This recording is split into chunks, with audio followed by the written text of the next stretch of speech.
Collar لیتے ہیں. السلام علیکم. السلام علیکم جی فرمائیے. مجھے مفتی صاحب سے رائے لینی تھی اور تھوڑی سی ہیلپ چاہیے تھی مجھے ان کی اس معاملے میں کہ میں شادی شدہ ہوں پچھلے 3 سال سے، لیکن میں جہاں پہ جاب کرتی ہوں وہاں پر مجھے کوئی اور پسند ہے.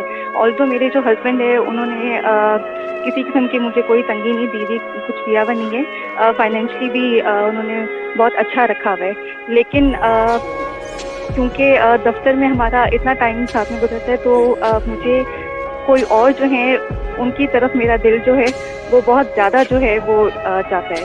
تو مجھے یہ پوچھنا تھا کہ کوئی اس طرح کر کے مجھے وظیفہ بتا دیں کہ میں ان کا دل بھی نہ توڑوں اپنے خاوند کا، اور ان سے میں علیحدہ ہو جاؤں اور شادی کر لوں ان سے، کو میں پسند کرتی ہوں.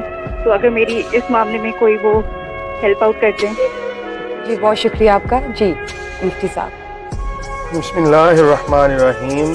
دیکھیں بعض دفعہ نا دل ہمارا بہت ساری ایسی چیزوں کا کرنے لگ جاتا ہے کہ جو جائز نہیں ہوتی، تو اس لیے خواہشات کو قابو میں کرنا یہی سب سے پہلی بات ہے. آپ یہ چاہ رہی ہیں کہ ایک ہستہ بستہ گھر جو ہے وہ خراب ہو اور پھر ایک اور گھر کو بسایا جائے.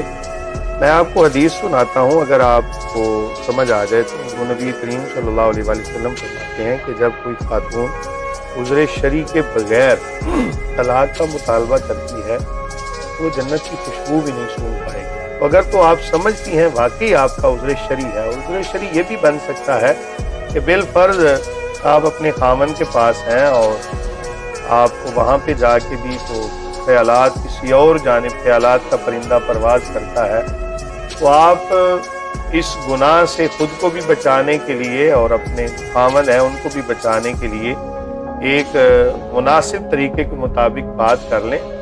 میرے خیال سے پہلی بات جو ہے وہ زیادہ مناسب ہوگی کہ آپ گزارا کریں. دیکھیں گھر کو خراب کرنا اللہ تعالیٰ کے ہاں ناپسند جو جائز کام ہے نا ان کاموں میں ناپسندیدہ کام طلاق ہے. تو ایک گھر کو اجاڑ کے تو آپ دوسرا گھر بسائیں، کیا گارنٹی ہے کہ آپ وہاں پر بھی ٹھہر پائیں گی؟ کیونکہ اگر خیالات کے پیچھے بندہ چلے نا، خواہشات نفسانی کے پیچھے، تو یہ تو کہیں پہ جا کے بھی رکتی نہیں ہے. تو اگر آپ کے اس کام کو دیکھیں کہ آپ جس محکمے میں کام کرتی ہیں وہاں اگر اتنا وقت گزرتا ہے کہ جو علیحدگی میں کہ جہاں پر آپ کو یہ فیلنگ آنا شروع ہو گئی، تو آپ کا وہاں پر پیاری بہنا کام کرنا بھی مناسب نہیں ہے. ایک خامن کے نکاح میں ہوتے ہوئے آپ اس کی امانت کے اندر خیانت کر رہی ہیں. آپ کی مسکراہٹ سے لے کر تو آپ کے بننے سنورنے تک اور آپ کی باتوں سے لے کر تمام تر معاملات آپ کے خامن کی امانت ہیں. جس طرح خامن کی امانت ہے اسی طرح خامن کو بھی چاہیے کہ اگر کسی ایسی جگہ پر کام کرتا ہے کہ جہاں پر خواتین ہیں، مرد و حضرات کام کرتے ہیں، تو خامن کو بھی چاہیے کہ اپنی بیوی کا خیال کرتے ہوئے اپنے آپ کو اس کی امانت سمجھے.